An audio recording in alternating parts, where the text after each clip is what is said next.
Hi guys, it's Beth from Bourbon Creek Crafts here today, and today I am going back to the October 2020 Flavor of the Month card kit to make a fun card. I am using collection number 1, which is Classic Cardinals, along with the stencil that comes in the banana split level. And I am using the sheet that has the birdhouses like on the top and bottom with that kind of solid gray section in the middle. And I'm going to stencil on the gray, and I'm using the Candied Apple Distress ink and a little makeup sponge to add the color using the Merry Christmas part on the stencil. And I decided to go pretty heavy handed on this just because this is my sentiment. It's not a background, it's, kind of a main focus of my card.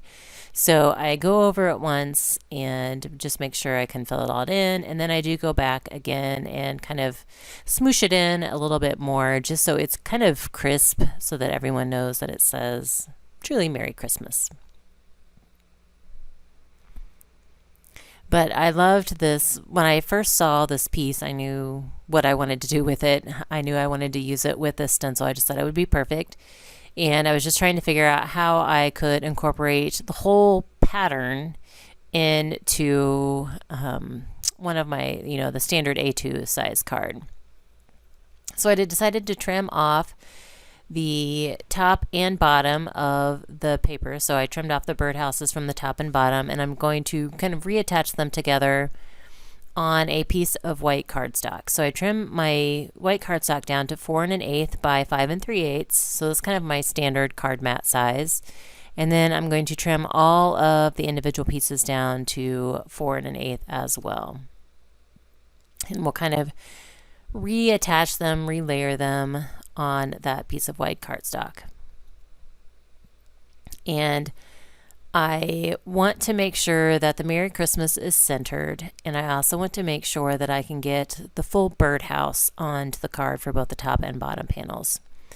I did let my Merry Christmas dry for a bit, and I'm going to use my art glitter glue to attach it just so I don't have to set it down and kind of smush it into my table using my ATG. So I just decided to go ahead and use the art glitter glue. Since the paper does kind of have a glossy sheen, I didn't want to smear it, or I just really wanted to make sure it was dry. So once I get that attached, I can go ahead and layer on the birdhouses in the top and the bottom.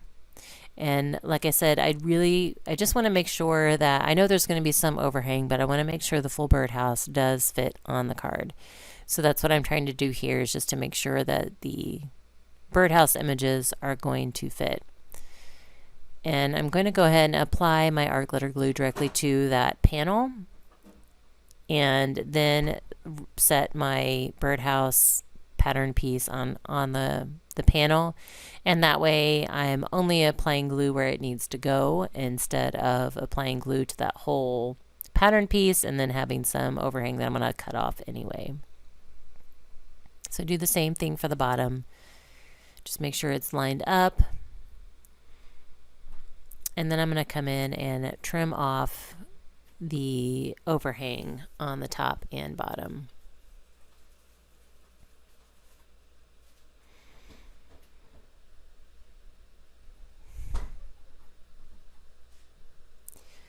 And then there was that red kind of satiny ribbon that came with this particular collection. And so I'm going to pull that in, and I'm going to cover the seams, if you will, or where the paper overlaps from the pattern to the gray piece where I stenciled the Merry Christmas.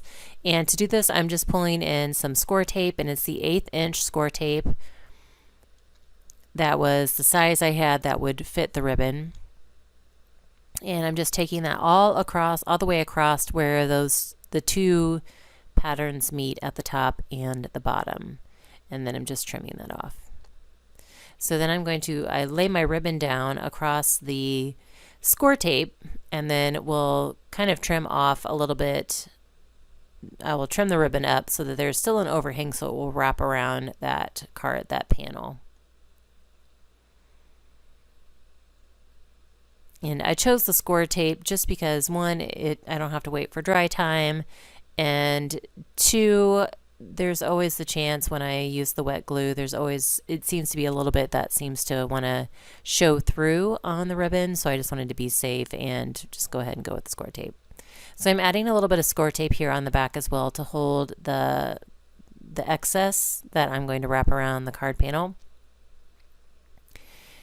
And that's just to make sure that it's going to stay in place. And I do trim it down just a little bit shorter in a couple of places since it doesn't need to be that long.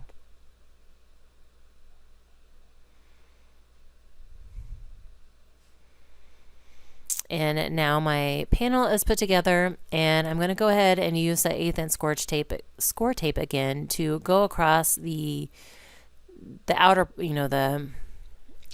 the top of the ribbon, and just to make sure it's going to stay attached to my card front. And then I will use ATG to attach the rest of it. I just want to make sure that where the ribbon is, that will hold down to my card base.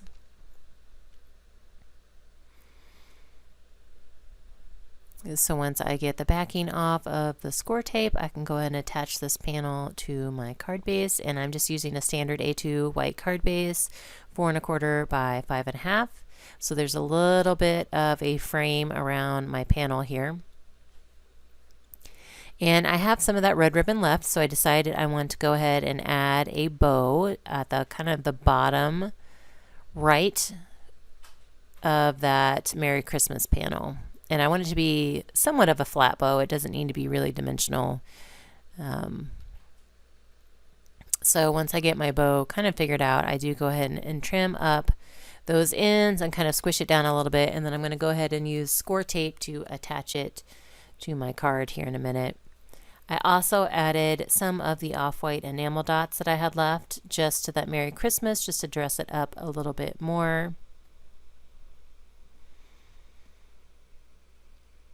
And here I'm using some more of that 1/8 inch score tape to attach the ribbon. And again, this is just so I don't have to wait for dry time with the art glitter glue or try and hold it down. Since the ribbon is dimensional, I don't have to try and hold it down flat while it dries. So just to add one more touch of detail here, I brought in my Nuvo drops, and it's, I believe, White Blizzard, and it's a I received it from a previous flavor of the month kit, and it's kind of my go-to for just a lot of projects. But I like how it adds just a little bit of dimension and a little bit of glitter, but for some reason I struggle with keeping it kept getting clogged on me, so I kept having to kind of unclog it. But I do eventually get all of the snow that's covering the top of the birdhouses covered with my Nuvo drops, my Nuvo glitter drops. And like I said, I like that extra detail that it adds to the card. And so once I finish up on this last birdhouse, then my card is done. So I hope you enjoyed this inspiration for the October 2020 Flavor of the Month card kit. I love the Christmas patterns, and I love this particular collection as well. I will link all of the available products in the description box below, but thank you guys so much for your time today, and I hope you have a very crafty day.